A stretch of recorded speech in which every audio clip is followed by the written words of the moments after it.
নমস্কার, আমি অন্বেষা আবার চলে এসেছি একটা নতুন ভিডিও নিয়ে। আমার সাজ দেখে অবশ্যই বুঝতে পারছো যে আমি কোথায় এসেছি। তাহলে গল্পটা বলি। আজ সন্ধ্যায় একটা বিয়ে বাড়ি ছিল। বিয়ে বাড়ি মানেই সাজগোজ, তাই সেজে গুজে একদম রেডি হয়ে বেরিয়ে পড়লাম। এই যে বেনারসিটা দেখছো, এটা হচ্ছে আমার বৌভাতের বেনারসি। তো বিয়ে বাড়ি ছাড়া তো এই বেনারসি পরা হয় না, তো ভাবলাম আজকে এইটাই পরি। এই যে তারপর আমাদের এই ওলা চলে এসেছিল, তো ওলা বুক করি আমরা গেছি। বেশ দূর ছিল জায়গাটা, তো ডেস্টিনেশনে আমরা চলে এসেছি। এবার এই যে দুজনের সামনে যে ফটো দেখছো, এদের দুজনেরই বিয়ে। তো ব্যাঙ্কোয়েট হলটা বেশ সুন্দর ছিল। এই যে আমার যা, ছোট যা, এসেই বলছি আমার মেয়ে সোয়েটারটা একটু গুছিয়ে দে। তো বলছে বৌদি এসেই আমাকে তুমি কাজ দিয়ে দিলে, এটা এই ভিডিও করছো তুমি আমার? নাহলে একটু গুছিয়ে দে, না রে আমি একটু ভিডিও করি, নাহলে আমার আর করা হবে না। কারণ বিয়ে বাড়ি মানেই তো খাওয়া দাওয়া, একবার যদি শুরু করি ব্যাস আর ভিডিও মাথায় উঠবে। বললাম তুই একটু করে দে, ততক্ষণে তোর একটু একটা ভিডিও করে দিই, একটুখানি করি, একটু করে দে। তো এই যে পাশে দেখছো আর একটা মেয়ে, সে হচ্ছে আমার এই যে যা, ওর নাম মাম্পা, ওর বোন। ওর বোনের নাম হচ্ছে মুন। কি মিষ্টি দেখতে না, খুব ভালো লাগছিল। আর এই মুনের পাশে যাকে দেখছো, এটা হচ্ছে মাম্পার জেঠি। তো ফ্যামিলি মেম্বার্স প্রায় অনেকেই ছিল, কারণ ফ্যামিলির মধ্যেই একটা বিয়ে ছিল আমাদের। এই যে হচ্ছে ব্রাইড, কি মিষ্টি লাগছে না দেখতে?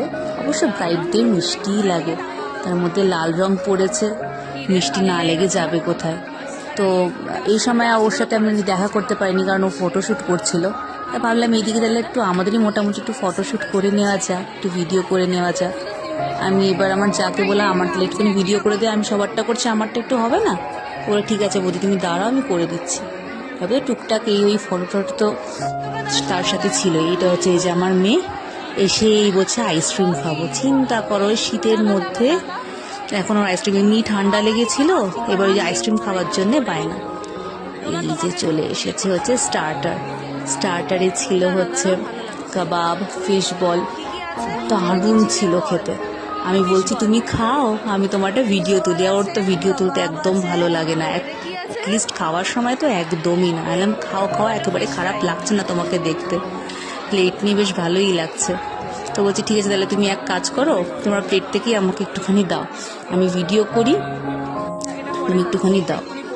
তো যাই হোক, এই ভিডিও করতে করতেই গপ করে একটা মুখে দিলাম ফিশ বল, দারুণ খেতে। তারপর একটা কাবাবও খেলাম, কাবাবটাও খুব সফট ছিল, যেরকম টেস্টি ছিল সেরকম সফট ছিল। আসলে এই বিয়ে বাড়িতে না আমার এই মেইন কোর্সের থেকে স্টার্টার খেতে একটু বেশি কেন কি জানি ভালো লাগে। তাই আর লোভ সামলাতে না পেরে ওর প্লেটের মধ্যেই বললাম দাও তো আমাকে প্লেটটা দাও তো, আমি আরও কয়েকটা ফিশ বল আর কাবাব একটু নিয়ে নিই। ওই প্লেটের মধ্যেই আরও কয়েকটা ফিশ বল আর কাবাব নিয়ে নিয়েছি। এই যে কটা দেখছো সব কটাই কিন্তু আমি খেয়েছি।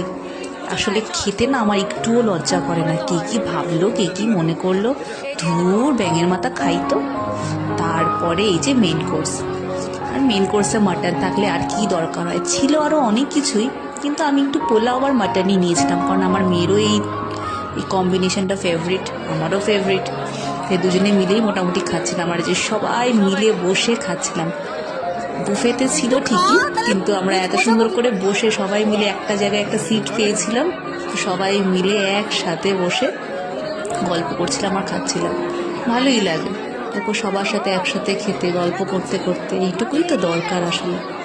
আর কি, ডেজার্টটাও খুব ভালো হয়েছিল, চাটনিটা খুব ভালো হয়েছিল, তার সাথে ব্যাট পাঁপড়। এই ব্যাট পাঁপড় কেন কি জানি আমার কি ভালো লাগে খেতে। তারপরে খাওয়া দাওয়ার পরে হঠাৎ করে মাম্পা বলল বৌদি এখনই না সিঁদুর দান হবে, আসো তাহলে একটা ফটো আর কিছু ভিডিও আমরা একটু তুলে নিই। বললাম তাই, তাহলে চল তাহলে করে নিই, কারণ আমাদের অনেকটা রাতও হয়ে গেছিলো, আমাদের ফিরতেও হবে, অনেকটা দূর তো বাড়িটা।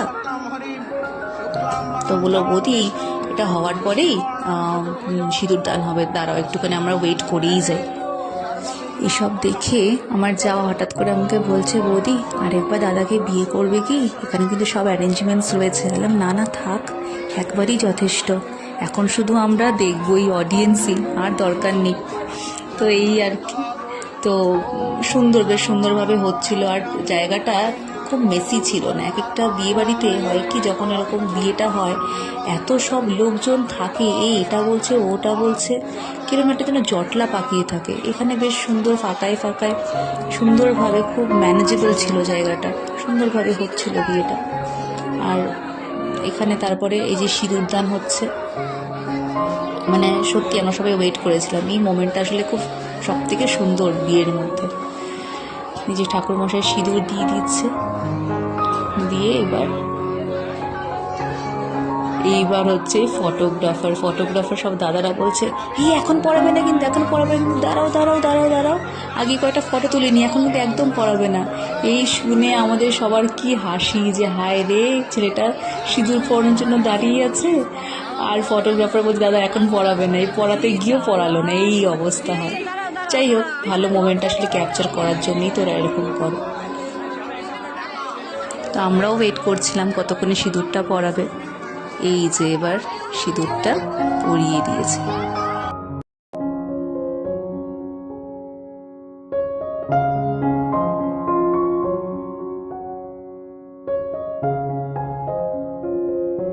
মা বলেছিল এই সিঁদুর পরানোর সময় কিন্তু একদম কাঁদবি না বা মন খারাপও করবি না, সিঁদুর হেসে হেসে নাকি পড়তে হয়।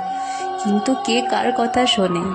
আমার সময় যেই নাকি সিঁদুর পরিয়েছিল, সাথে সাথে মুখটা ভ্যা করে কেটে দিয়েছিল। এই যে তারপরে আমার মেয়ে কোথা থেকে ফুলগুলো পেয়েছে কে জানে, হাতে নিয়ে দাঁড়িয়ে, মাম্মা এগুলো সব নিয়ে যাব বাড়িতে। যাক, ওর এতেই আনন্দ। যখন আমরা সবাই দাঁড়িয়েছিলাম, সব গাড়ি বুক করা হয়েছিল, মানে ওলা উবের যাই হোক যেটাই পাওয়া গেছে সেভাবে ওয়েট করা, অনেকজন ছিলাম আমরা একসাথে, সবাই মিলে একসাথে যাব। এটাও একটা অন্যরকম আনন্দ। এই যে বাড়ি চলে এসেছি, বাড়ি চলে এসেও আমার ফটোশ্যুটের জন্য আর শেষ হচ্ছে না, কেন কি জানি। নিজেকেই নিজে দেখছি, কেউ দেখলো কি না দেখলো, নিজেই নিজেকে দেখি আর কি, যেন মনে হচ্ছে নিজের জন্যই সেজেছি। এই আর কি, এই ছিল আজকের সব ঘটনা। বিয়ে বাড়িতে তোলা কিছু ফটোও তোমাদেরকে দেখিয়ে দিই। এই যে আমরা সবাই মিলে একটু টুকটাক ফটোও তুলে নিয়েছি, সেজে গুজে যাবো আর ফটো তুলবো না। তোমরা অবশ্যই কমেন্টে জানিও যে আমাদের সবাইকে কিরকম লাগছিল। আর আশা করি তোমরা সবাই আমার পাশে থাকবে। আমার গল্প এইটুকুই। ভিডিওটা ভালো লাগলে অবশ্যই লাইক করো, কমেন্ট করো, আর এরকম নতুন নতুন ভিডিও দেখার জন্য আমার এই ছোট চ্যানেলটিকে অবশ্যই সাবস্ক্রাইব করো।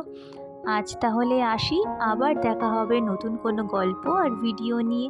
আজ তাহলে আসি, টাটা।